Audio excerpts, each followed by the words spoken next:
Radio Libertà ha vinto il prestigioso Microfono d'Oro, l'Oscar della radio italiana per la seconda volta in 2 anni. Questo successo è merito del programma Pop Economia, Rumore, condotto dalla brillante Alessandra Mori. Questo premio non è solo nostro, è un traguardo straordinario che abbiamo potuto raggiungere soprattutto grazie al vostro costante ascolto e supporto. Auguri a tutti noi, voi siete i veri campioni.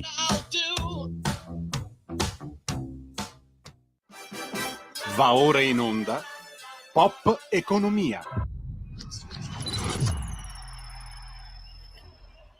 Soldi, soldi, soldi, quanti soldi, lodati siano i soldi, i bene amati soldi perché chi ha tanti soldi vive come un pascià e a piedi caldi se ne sta. Viva i soldi!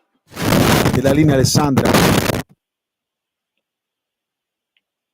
Eccoci 11 novembre e sono esattamente le ore 10:02 e un bellissimo buongiorno, stamane ve lo do io da Roma con il sole. Io sono Alessandra Mori, questa è Pop Economia e oggi i conti si anticipano alla mattina, e già perché ogni momento è buono per parlare di economia reale, di vita vera.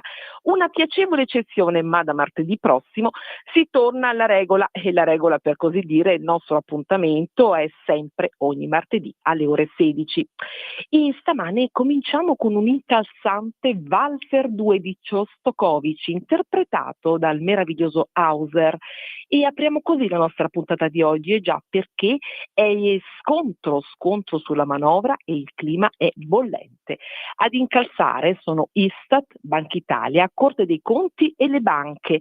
L'ABI è una manovra da ricchi, sferzano, accusano il ministro Giorgetti, che risponde e tira dritto. Ma quale manovra per ricchi? Lo avrete sentito, Giorgetti? Bisogna capire cosa si intende per ricco.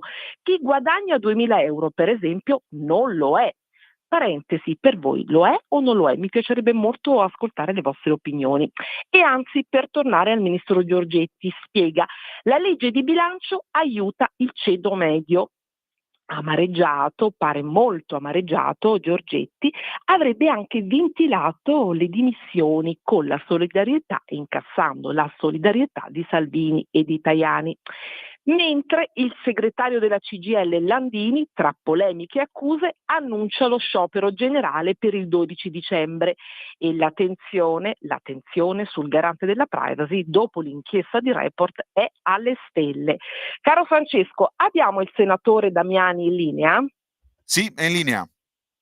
Senatore Dario Damiani, buongiorno, capogruppo di Forza Italia, Commissione Bilancio, benvenuto. Buongiorno a tutti voi, grazie per l'invito.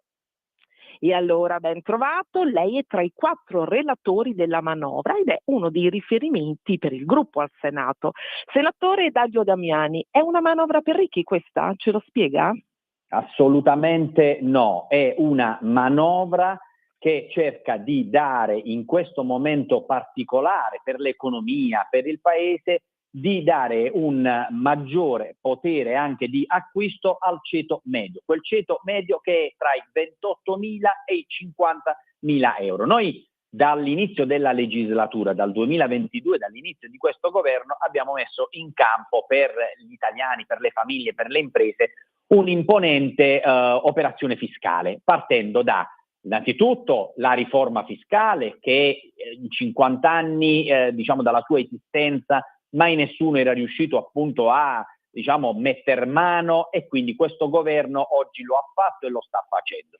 In questa riforma fiscale era prevista anche non soltanto la riduzione delle aliquote IRPEF, infatti abbiamo nella scorsa manovra finanziaria dello scorso anno ridotto le aliquote da 4 a 3 e poi quest'anno ridurre, quindi sforbiciare l'aliquota, quella centrale appunto dei 28 ai 50.000 euro, portarla dal 35% al 33%, quindi con un risparmio di tasse che appunto restano nelle tasche dei cittadini che guadagnano quella fascia di reddito molto importante. Per chi appunto guadagna quasi 50.000 euro, e quindi facciamoci due conti, stiamo parlando di redditi lordi. Quindi redditi lordi significa che un cittadino che oggi guadagna 50.000 euro lordi significa che porta a casa non più di 2.000 euro. Quindi un cittadino che non porta a casa più di 2.000 euro, se in un anno riesce a risparmiare 450 euro di tasse in tasca, quindi che restano nelle tasche dei cittadini, io penso che sia una buonissima operazione.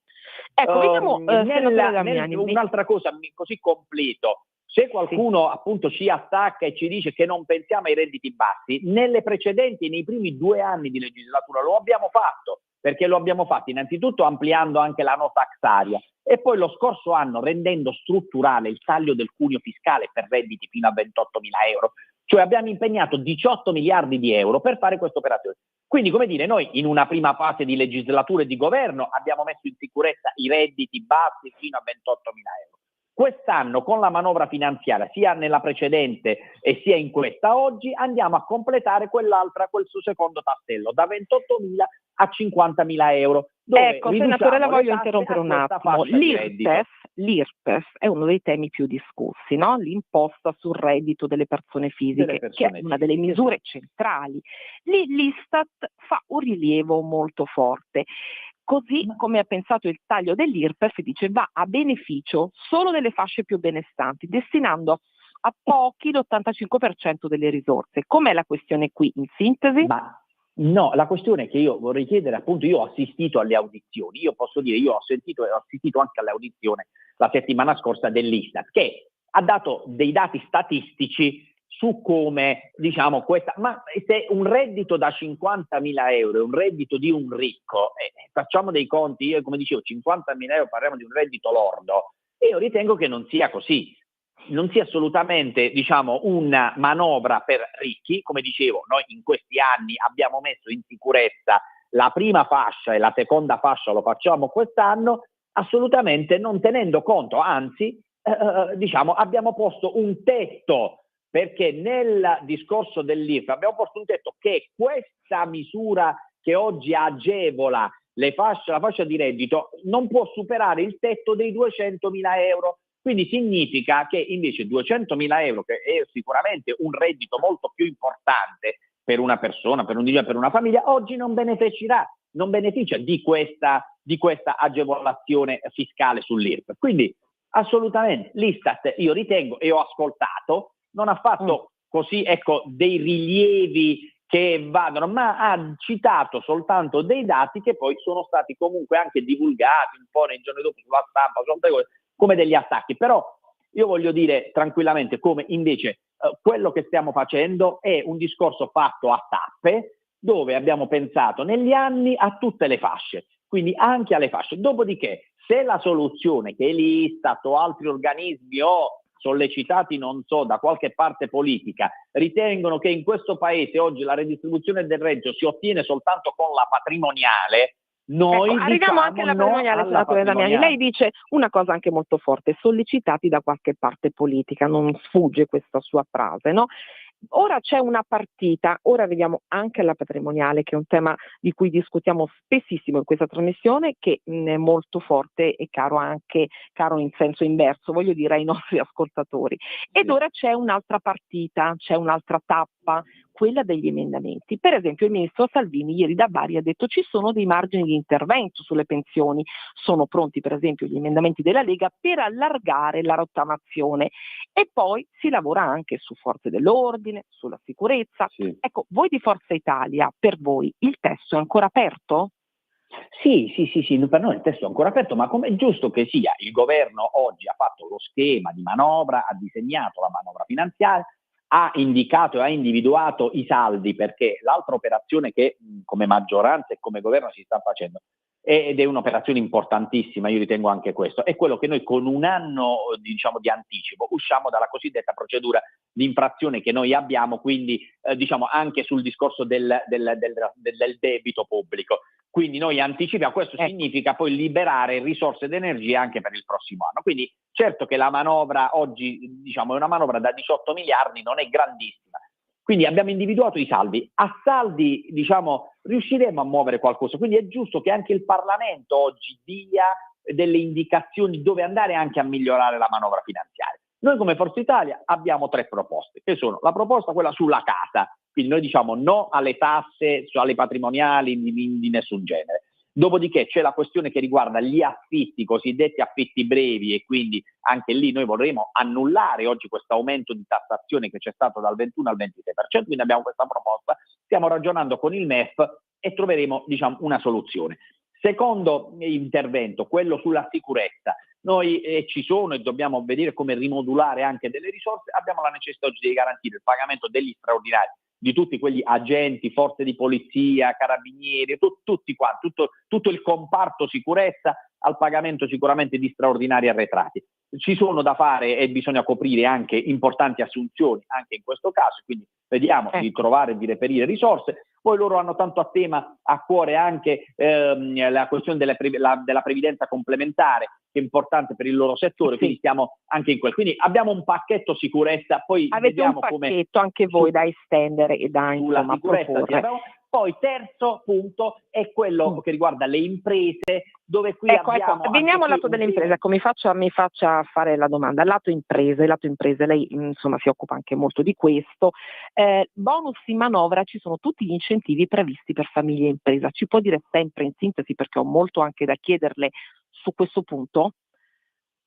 Sì, allora in manovra certo che ci sono anche numerosi attività che riguardano a beneficio anche delle tante imprese e degli imprenditori che in questo momento ci stanno ascoltando. Ecco, per le imprese cosa c'è di più in manovra? Allora, innanzitutto noi abbiamo circa 2 miliardi di euro per quanto riguarda proprio la riduzione oggi del fisco sul carico del lavoro, e quindi anche per le imprese sui rinnovi contrattuali, sui premi di produttività, sui trattamenti accessori.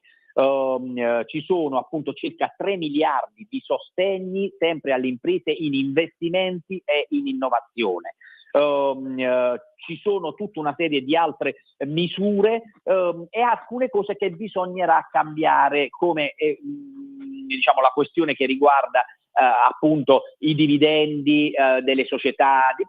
Quindi c'è un pacchetto di iniziative oggi già previsto in manovra finanziaria che va in favore delle imprese, anche per l'acquisto di beni strumentali, maggiorazione del costo di acquisto per calcolare ammortamenti e canoni di leasing, quindi ci sono circa per chi fa investimenti fino a 2 milioni e mezzo di euro, quindi una serie di misure anche per gli investimenti green che vengono diciamo utilizzati. Ci sono una serie di risorse per chi fa, ci sono i crediti d'imposta per tutte quelle imprese che sono ubicate oggi nelle zone ZES e ZLS. Abbiamo anche lì oggi messo e continuato ad investire anche sulla zona ZES, quindi abbiamo anche aumentato il plafond oggi delle risorse previste per gli investimenti che si fanno in zona ZES. E poi, come sappiamo, anche è stata una battaglia di Forza Italia, abbiamo sterilizzato ancora una volta una tassa che fu messa dai governi allora PD 5 Stelle, che riguarda la tassa sulla plastica, quindi la plastic tax, e poi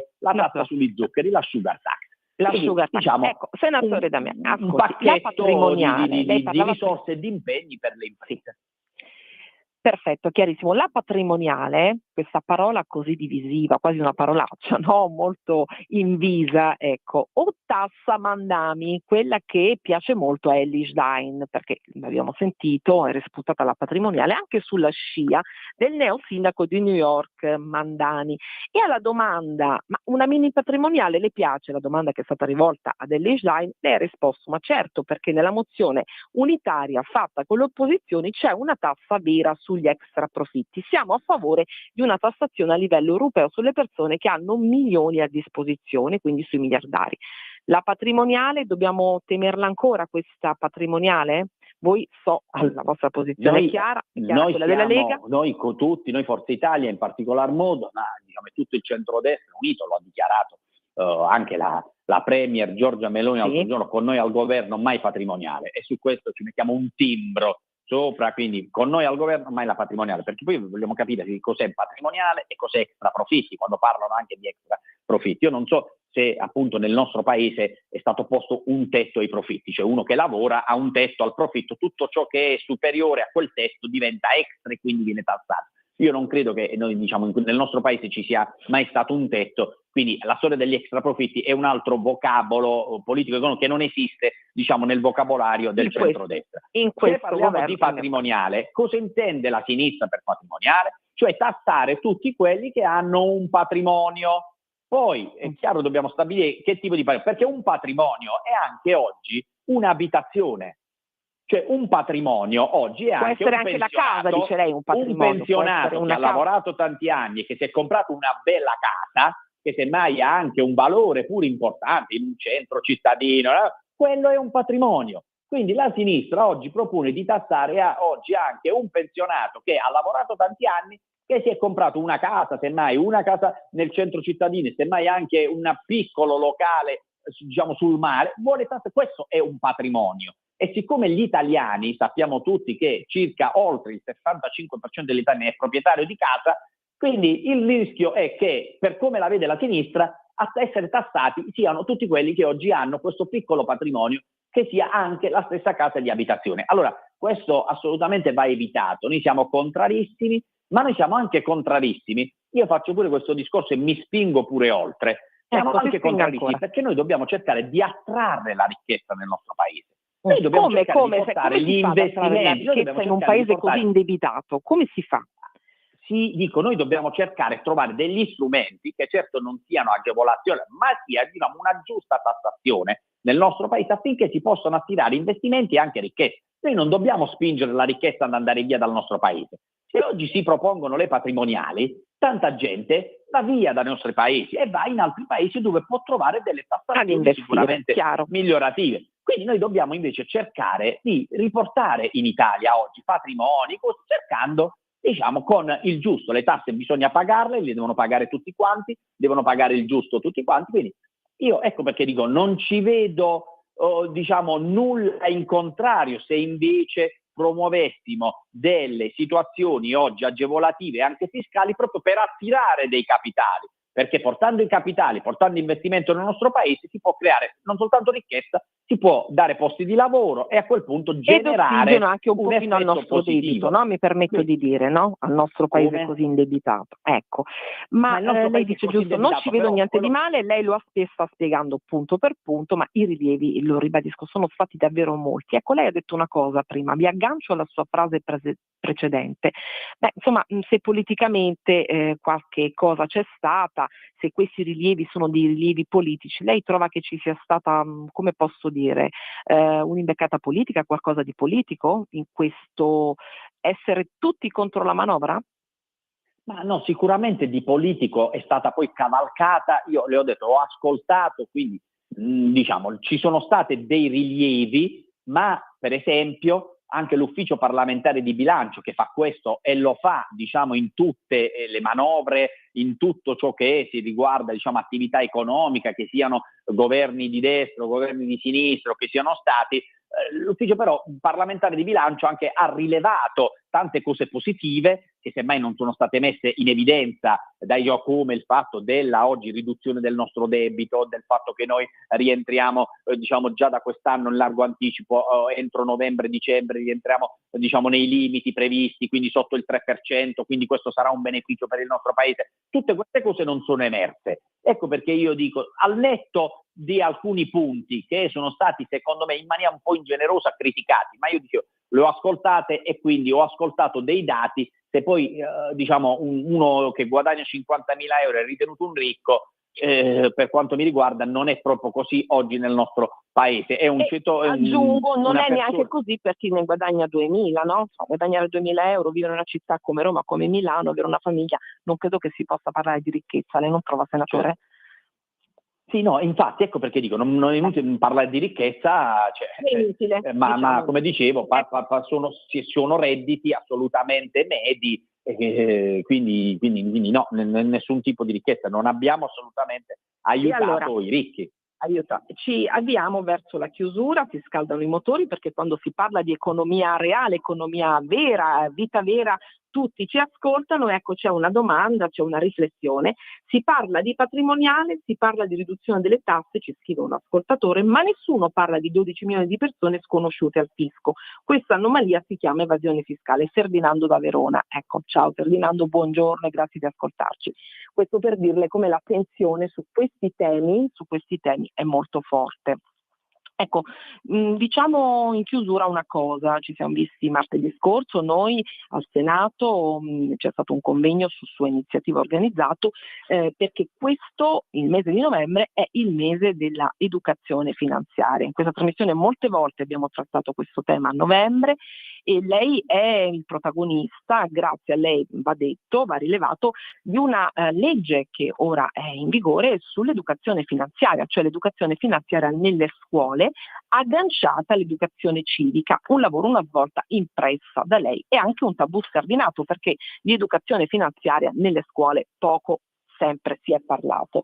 E a che punto siamo, le dico, e le chiedo, le torno a chiedere e poi le dico qualche dato. Giovani e finanza, lo abbiamo commentato anche martedì scorso, l'88% si informa e il 70% risparmia, pare. Certo, Banca Italia anche qui non la tocca piano, tanti passi sono ancora da fare, ma di certo l'educazione finanziaria è una priorità. A che punto siamo e su questo cosa ci vuole raccontare, cosa ci vuole dire?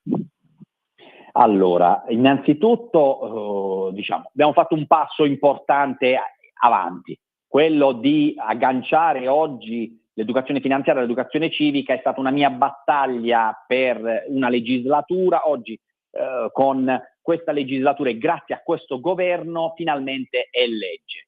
È iniziata con questo anno scolastico, c'è ancora tanto da fare perché appunto bisogna adesso organizzarle anche le scuole. Il ministro Valditara ha diramato sin dall'inizio di questo anno scolastico le linee guida sia per l'insegnamento dell'educazione civica come dell'educazione finanziaria nelle scuole.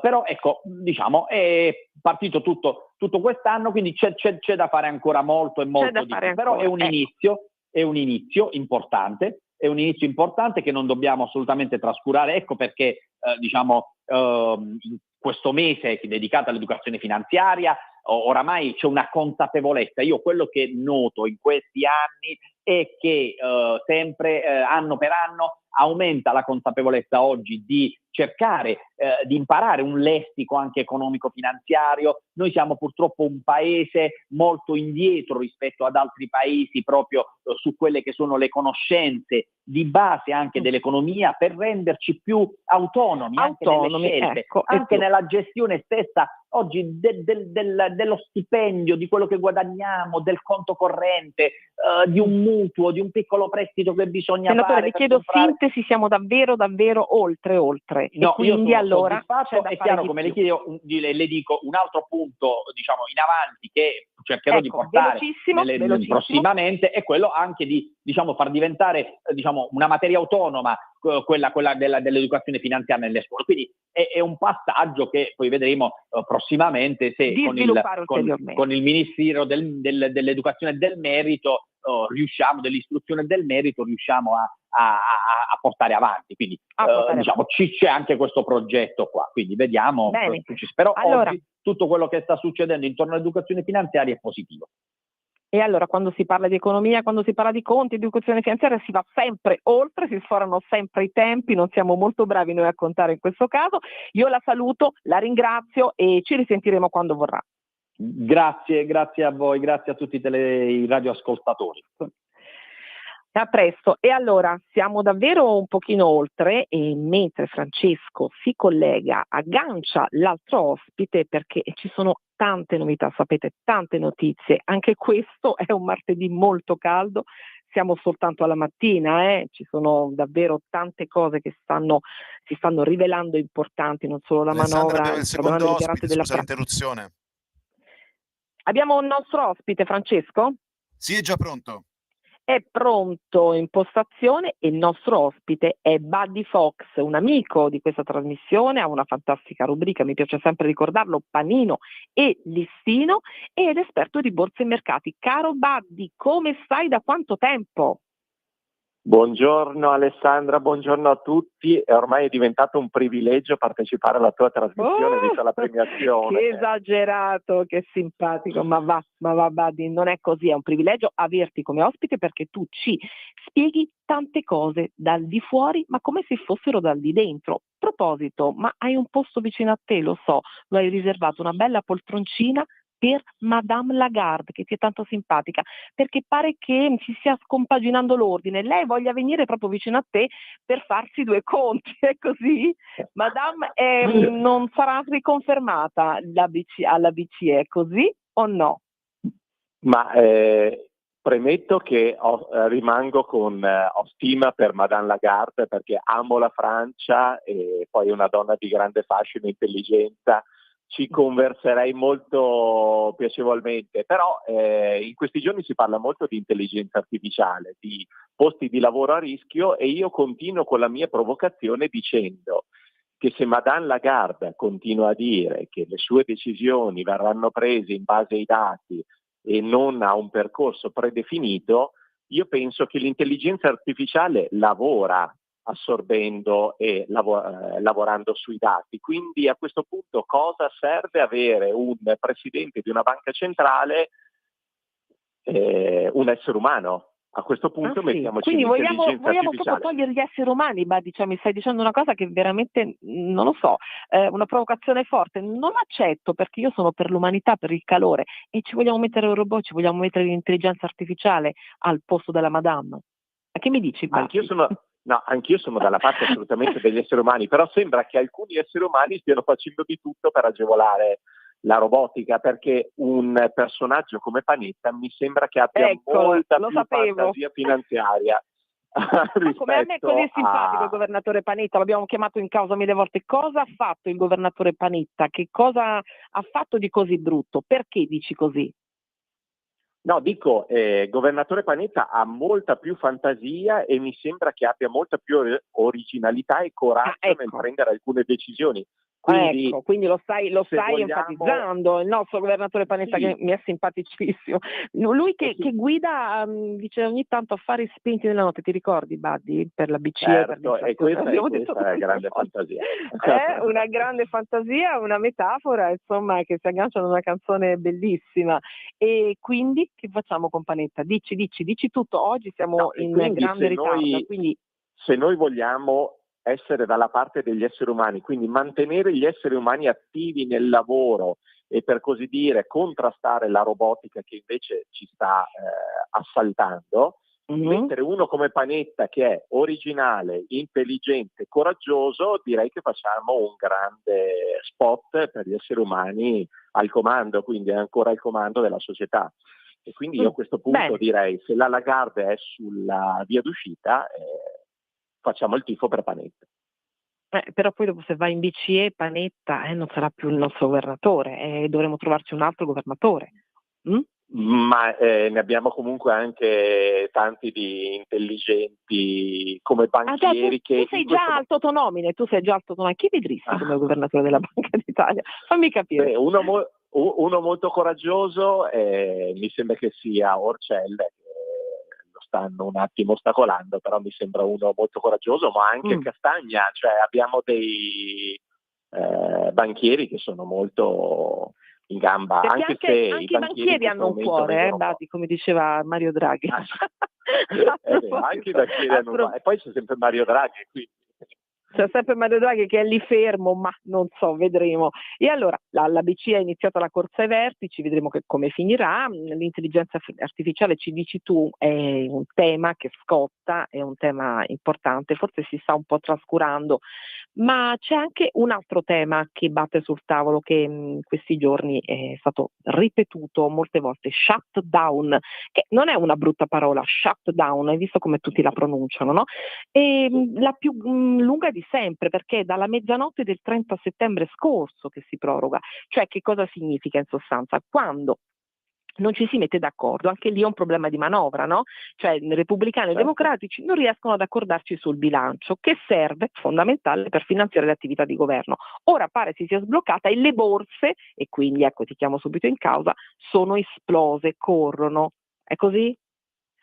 Ma guarda, è molto curioso le giustificazioni che hanno utilizzato gli esperti, gli analisti, i media ieri, parlando di pericolo shutdown estinto, quindi eliminato, e per questo i mercati hanno festeggiato. Però se siccome io devo seguire i mercati tutti i giorni, guardo i movimenti dei mercati degli ultimi giorni e penso che lo shutdown è cominciato a inizio ottobre, vedo che a fine ottobre i mercati sono stati sui massimi, quindi non mi sembra che siano stati impensieriti dallo shutdown i mercati.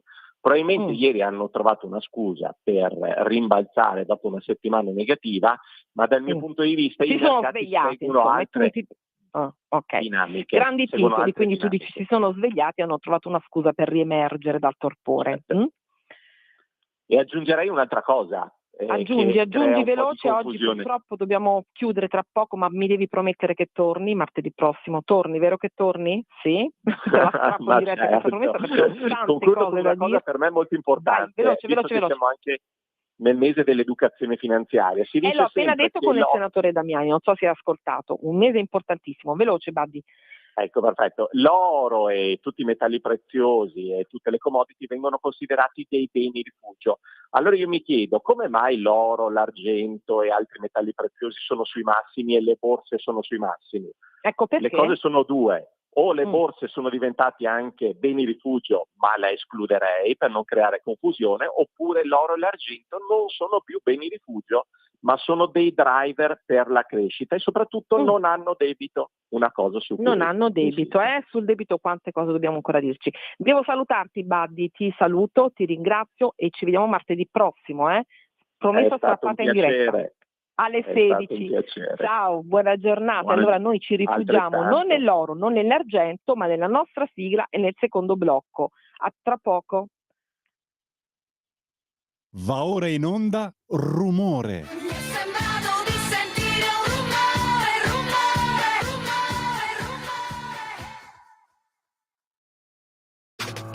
Stai ascoltando Radio Libertà. la tua voce libera, senza filtri né censura. La tua radio.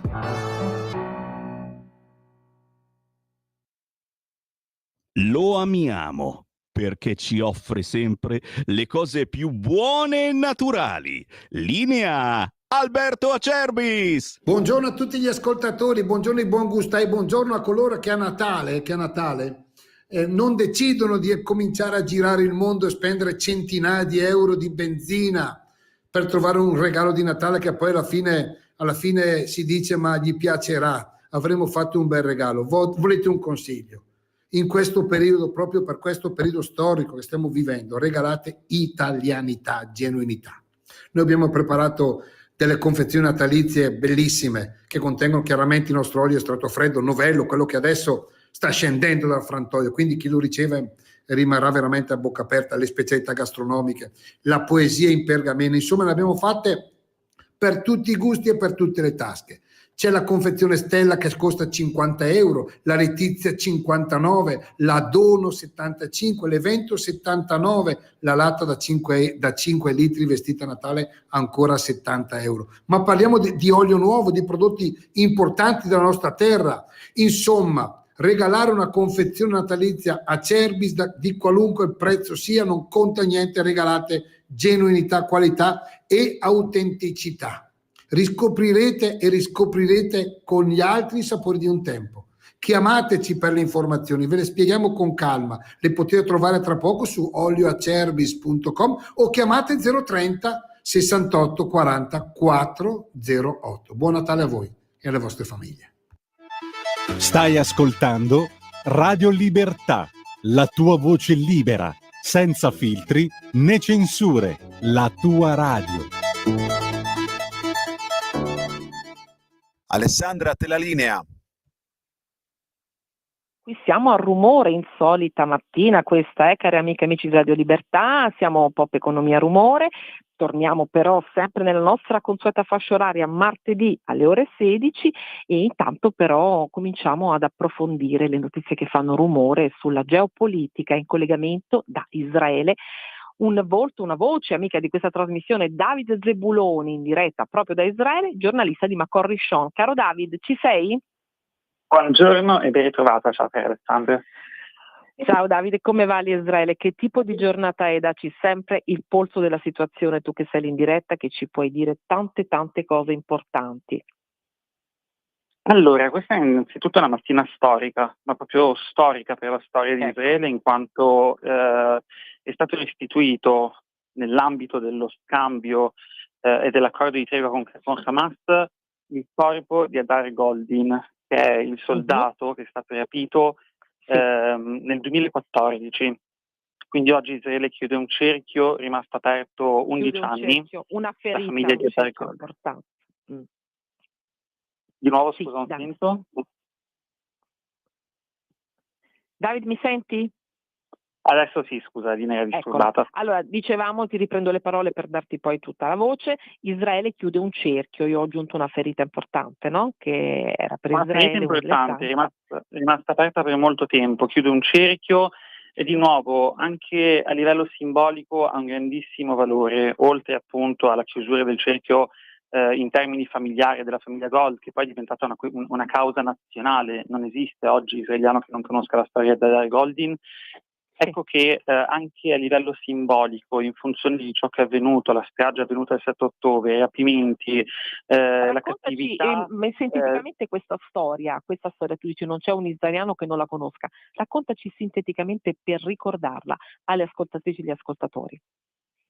Nel 2014 scoppia uno scontro con Hamas a Gaza, in quanto Israele scopre dei tunnel, quei famosi tunnel che poi abbiamo riscontrato in questa guerra. Era la prima volta che si parlava di tunnel scavati da Hamas.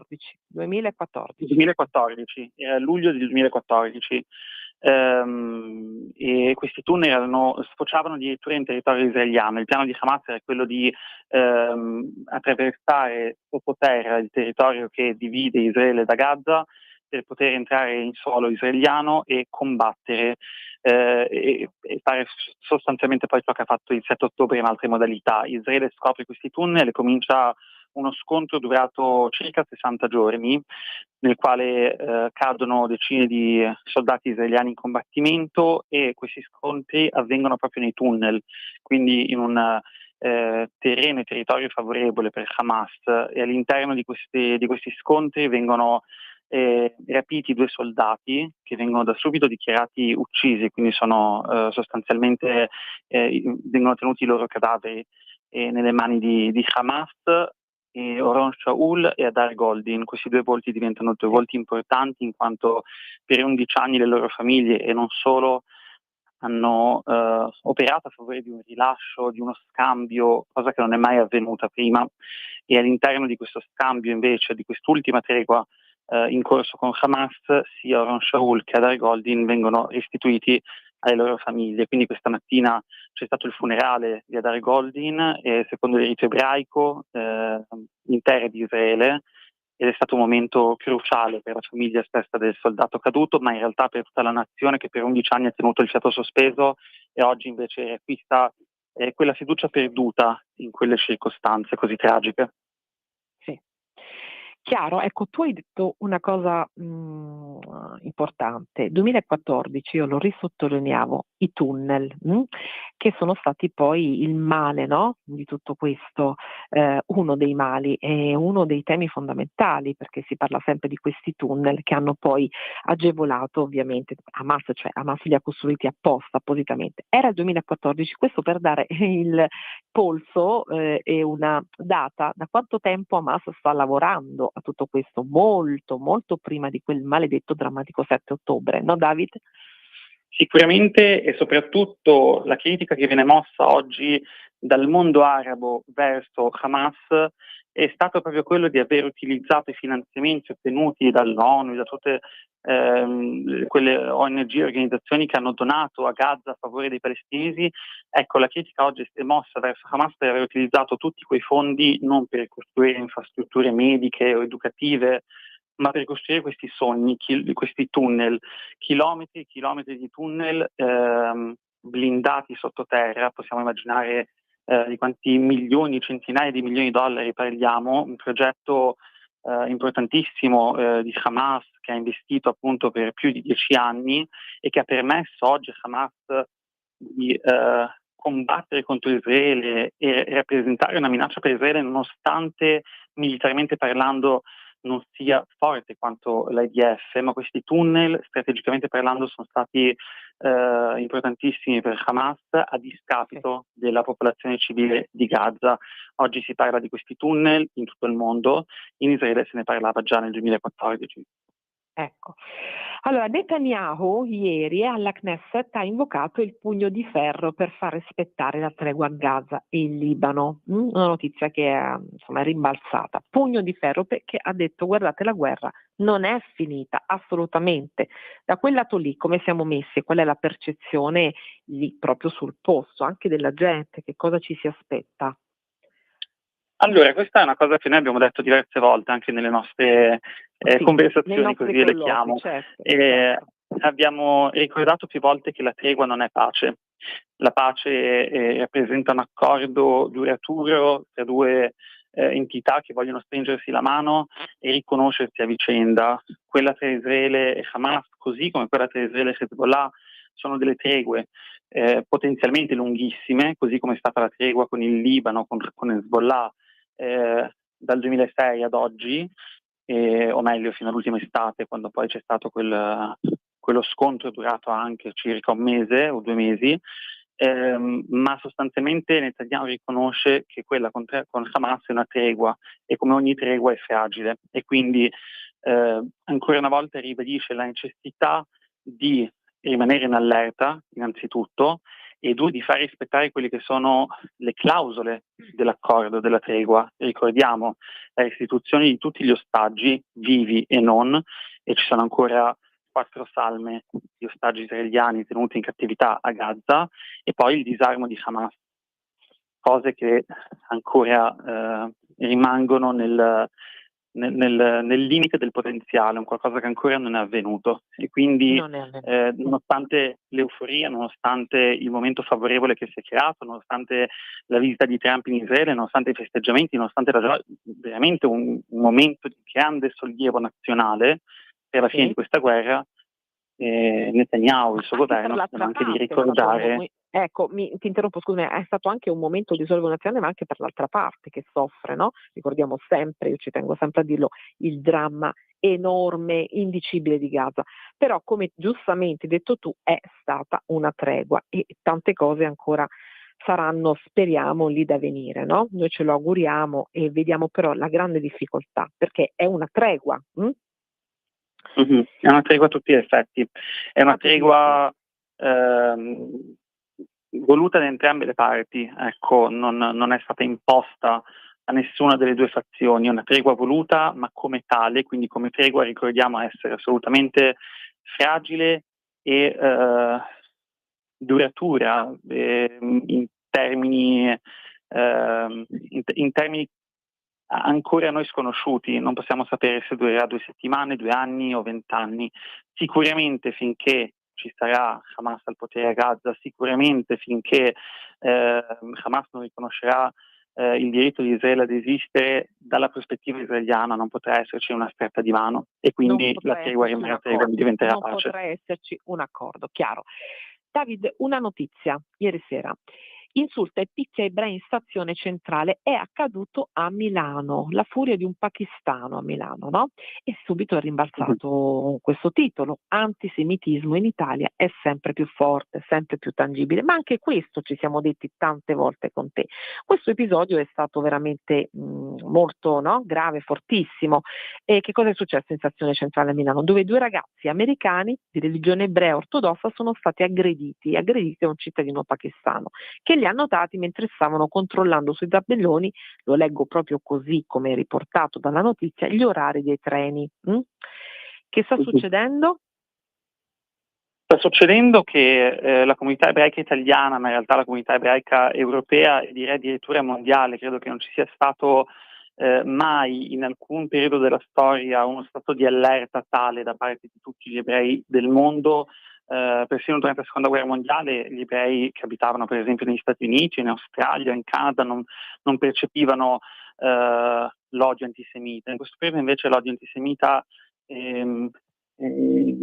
diciamo che contagia tutto quel mondo libero che comprende l'Europa e gli Stati Uniti e tutti quei luoghi in cui gli ebrei fino ad oggi si sono sentiti sempre sicuri e oggi non si sentono più tali. È una percezione che viene espressa da molto tempo ormai e viene sempre liquidata, come a dire: ma sono i vostri fantasmi del passato, accusate un odio che in realtà non esiste, ma ormai i casi di odio non sono più sporadici, non sono più frutto di un trauma vissuto 80 anni fa, ma ecco che di fatto gli ebrei in Italia e in Europa sono sempre meno sicuri, o perlomeno si sentono tali, e anche se effettivamente ci sia un fattore di trauma che la comunità ebraica si porta presso dalla Seconda Guerra Mondiale, non credo che si possa additare un'intera comunità e accusarla di essere post-traumatica. Se la comunità ebraica in Italia e non oggi accusa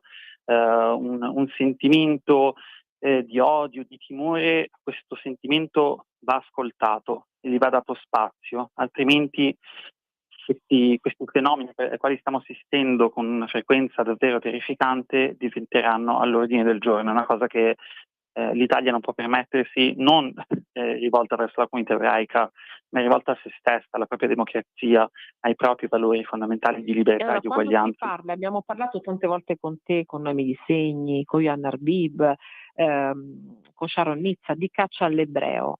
Non è un'esagerazione, è qualcosa che si sta replicando tragicamente. Mi stai dicendo questo? È qualcosa che si sta replicando tragicamente in modalità diverse. Di nuovo, cambia la modalità, ma il sentimento è lo stesso e di conseguenza il timore è lo stesso. Credo che molti italiani oggi non riconoscano questo antisemitismo perché lo paragonano all'antisemitismo di 80 anni fa e dicono ma non è la stessa cosa. È vero, non è la stessa cosa, cambia modalità, ma la sensazione, la percezione è lo stesso. Esatto, e soprattutto di essere ancora una volta messi in discussione. Parliamo di una comunità che esiste da più di 2000 anni in Italia, non è una realtà nuova rispetto al contesto italiano. Il fatto che ancora una volta questa comunità venga messa in discussione o si senta messa in discussione è un campanello d'allarme per tutti noi. Un campanello d'allarme. Allora, siamo davvero in chiusura, anche molto di più, abbiamo sforato di parecchio oggi. Leggo con te l'ultima notizia che appare qui sullo Yemen. Gli Houthi, ne abbiamo parlato molte volte anche con te, spiegando chi sono, che cosa hanno fatto, sospendono gli attacchi contro Israele nel Mar Rosso ed c'è l'annuncio anche in una lettera ad Hamas. Vediamo, seguiremo anche questa evoluzione, no? L'hanno annunciato i ribelli yemeniti in un messaggio ad Hamas. Anche questa va percepita e vista come una sorta di tregua. Voglio dire, di fatto sappiamo che gli Houthi dello Yemen operano in nome del regime iraniano, sono un braccio del regime iraniano in Medio Oriente, e sappiamo che il regime iraniano in questo momento si trova in una fase di udna, così come viene definita nel mondo arabo, di tregua provvisoria in vista di qualcosa che debba avvenire. Udna è proprio una concezione islamica molto comune in Medio Oriente, ed ecco che questi Houthi si trovano in questo momento di udna, così come il regime, così come tutto questa realtà terroristica assopita in seguito alla tregua, ma abbiamo già notizie di un riarmo importante da parte del regime iraniano. Le fabbriche missilistiche operano giorno e notte per ripristinare la realtà militare dell'Iran, che è stata in qualche modo messa a dura prova dopo lo scontro con Israele quest'estate, e non credo che possiamo parlare di tempi floridi e ottimisti. Parliamo di una fase di stallo in vista di qualcosa che potrebbe ancora avvenire. Chiaro Davide, come sempre, ti ringrazio molto e ci risentiamo ovviamente a breve per tutte le evoluzioni, per tutti i commenti, per tutte le spiegazioni. Un abbraccio a te Davide, a presto. Un abbraccio Alessandra, a prestissimo, grazie. A prestissimo. E allora, siamo in chiusura. C'è un altro ospite che ci sta aspettando. Prego Francesco di metterlo in linea e di darmi un cenno quando ci sarà. Lui è Livio Gigliuto, il presidente Scusa l'interruzione Alessandra, ma ce l'abbiamo già. Ce l'abbiamo già, un tempismo perfetto oggi, davvero perfetto. Livio Gigliuto, buona mattinata. Buongiorno a voi. Come va lì con i sondaggi? Che cosa ci puoi raccontare Livio? Perché Abbiamo parlato di molti temi, oggi siamo partiti dal tema del giorno, ovviamente la discussa manovra, lo scontro sulla manovra. Poi siamo andati alla borsa, ai mercati, no? Lo shutdown, e poi ancora abbiamo visto il quadro, il rumore geopolitico che anche si ripercuote sulle nostre tasche, sui nostri stipendi, sulle nostre bollette, perché è vero sì, ci sono le guerre, 2 guerre, tante guerre, le 2 guerre, quella in Ucraina, delle quali parliamo più spesso, questa appunto Israele e Hamas, l'abbiamo visto ora con Davide Zebuloni, ma c'è, lo abbiamo detto molte volte qui in questa trasmissione, un'altra guerra, la guerra che si ripercuote sulle nostre tasche, che agli italiani, a noi italiani, preme molto, sai perché c'è sì la manovra, ci sono i salari che sono bassi in Italia, è inutile negarlo, c'è tutta questa polemica sui 2.000 euro al mese, insomma sono tanti, sono pochi, ma insomma noi siamo sempre alle prese con il caro energie, sempre alle prese con il caro bollette, non lo dimentichiamo mai questo, sempre lo diciamo, e allora quest'altra guerra, come la percepiscono gli italiani e quanto sono impauriti dalla guerra vera? Allora, mettiamo tutto in prospettiva, perché la carne al fuoco è tantissima, no? Ma è sempre però la tutto... stessa, mi permetto di dirti, è sempre la stessa, la guerra e la guerra economica. È vero che è tanta, ho fatto una sintesi, ma poi alla fine è sempre la stessa notizia, la preoccupazione. C'è o non c'è questa preoccupazione? Va a sminuirsi oppure va ad incrementarsi? Dunque, io direi che non va a sminuirsi, ma qualcosa sta cambiando. Allora, ci arriviamo. La guerra naturalmente spaventa gli italiani principalmente per la guerra in sé. Prima di tutto per una ragione di empatia nei confronti delle altre popolazioni, perché noi siamo fatti così. Noi italiani, e non quelli di destra, di sinistra, quelli di una parte o dall'altra, tutti siamo molto empatici. Essere italiani ha a che fare con questa umanità che abbiamo molto forte, radicata, no? Quindi quei conflitti, le immagini che abbiamo visto, in particolare le immagini che abbiamo visto ultimamente, prima di quella che speriamo sia la fine o una tregua, ma in ogni caso un miglioramento del contesto medio orientale, ci avevano molto colpito. Quindi la prima cosa va detta: gli italiani hanno avuto molta paura di questo conflitto, con il Medio Oriente naturalmente, ma uguale per quello in Ucraina, per il conflitto in sé. Perché avevano paura, in tanti avevano paura anche del fatto che da lì potessero scaturire conseguenze anche nei nostri confini. E qui parliamo delle conseguenze di guerra. E quello naturalmente c'è stato, poi con quel giorno, no, la firma, Trump con dietro tutti i leader italiani, anche il leader italiana naturalmente, tutti i leader internazionali, anche la leader italiana, da lì un po' la sensazione che un lieve miglioramento effettivamente c'è stata. Ma attenzione, perché a credere che sia finita è solo il 10% degli italiani, l'11% degli italiani. Tutti gli altri pensano che quel conflitto ancora stia covando, no? E possa tornare a essere importante. Però questo si incrocia, e questa è una preoccupazione che gli italiani hanno, ma questo si incrocia con quello che diceva lei, e cioè con la paura, permettetemi, diciamo, la volgarizzazione del concetto, ma anche un po' per le nostre finanze, no? Per le nostre condizioni economiche. È un concetto pop, un concetto popolare, non è una volgarizzazione, per le nostre finanze, perché con le nostre finanze noi tutti, nessuno escluso, dobbiamo andare avanti, no? E ci dobbiamo avere a che fare. Allora, quando io chiedo agli italiani qual è il grande problema, qual è il problema che tu senti addosso e che tu vuoi che venga risolto, cosa ti dicono? Dicono i salari. Dicono i salari, salari. 6 e 2 milioni di lavoratori, 6 e 2 milioni di lavoratori guadagnano meno di 1.000 euro. Questo è un dato che riporta il Sole 24 Ore, è un dato di maggio, è un dato reale, è un dato popolare questo, non possiamo negarlo. E poi quando si dice che 2.000 euro, oltre 2.000 euro e 5, insomma è una roba da ricchi, ma come la vedi? È una roba da ricchi? Avere 2.000 euro e vivere in una città, 2.000-2.500 euro, e vivere in una città magari stare in famiglia, quindi campare proprio, dico campare una famiglia con 2.500 euro, anche se poi lavora all'altra metà, all'altra parte, ma vivere in una città come Milano, come Roma, pensi sia una roba da ricchi? Ma l'errore che facciamo, non noi, non naturalmente io e lei, ma l'errore che si fa nel racconto pubblico, e che, in questo lo possiamo dire, è anche un po' colpa della politica, è questo tentativo su un tema così pacifico e così condivisibile come è quello che serve per portare avanti una famiglia, ci si divida. Perché basta pensare a una città come Roma, a una vita nei quartieri non necessariamente centrali di Roma, con una casa che in affitto può costare tra i 1.000 e i 2.000 euro al mese, anche di più, delle dimensioni di una famiglia di 4 persone che hanno bisogno di 100 metri quadri di casa, no? Più o meno, almeno 100 metri quadri di casa. Quel tipo di conformazione economica non è sufficiente, o comunque è sufficiente per vivere con serenità. Infatti, quando io chiedo agli italiani come stiamo messi economicamente, un 16% mi dice: io sto bene, io ce la faccio tranquillamente, anche se dovessi incontrare un problema imprevisto, saprei economicamente come gestirlo. La maggioranza degli italiani, il 56% degli italiani, dice: io ce la faccio a stento ad andare avanti sulle spese correnti, ma se domani dovessi gestire una spesa imprevista, cosa che purtroppo può capitare, più di un italiano su 2 mi dice: io in questo momento non saprei come fare.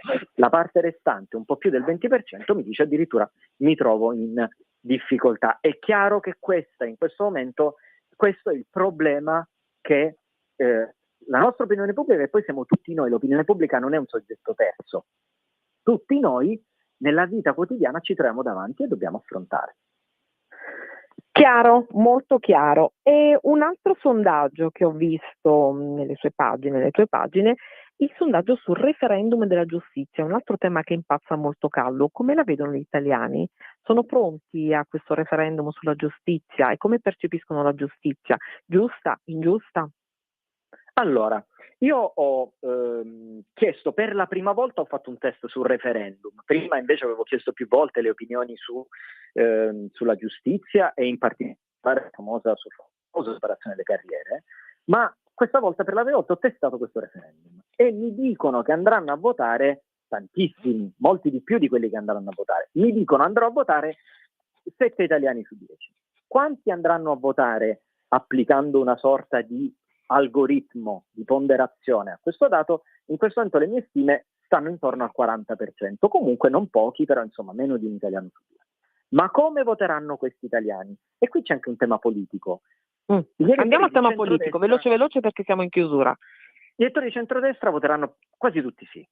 Gli elettori di centrosinistra invece sono divisi. Una metà voterà contro, un'altra parte importante invece voterebbe a favore. Quindi in questo momento la sensazione è che sia leggermente avvantaggiato il sì, tra l'altro anche quelli del 5 Stelle in lieve maggioranza voterebbero sì. Dato interessante. Allora, io ti saluto, ti ringrazio Livio Gigliuto e spero di riaverti presto anche martedì, perché ci sono tanti temi che voglio esaminare anche a livello proprio di percezione dopo i sondaggi svolti, sondaggi importantissimi che vanno proprio nel tema del pop, no? Quello che piace a me, che piace a noi, nel tema del popolare, quindi vanno proprio sulla carne viva delle persone. Grazie. A disposizione, grazie. Grazie, a presto. E allora, sono le 10:58, più o meno abbiamo rispettato i tempi. Ringrazio Francesco, magnifico alla regia.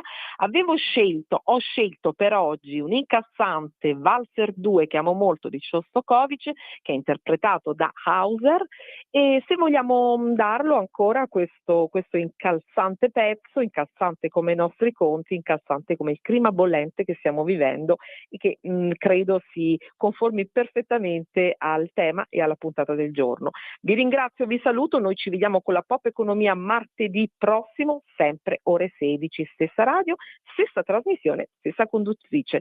Ciao e buona mattinata.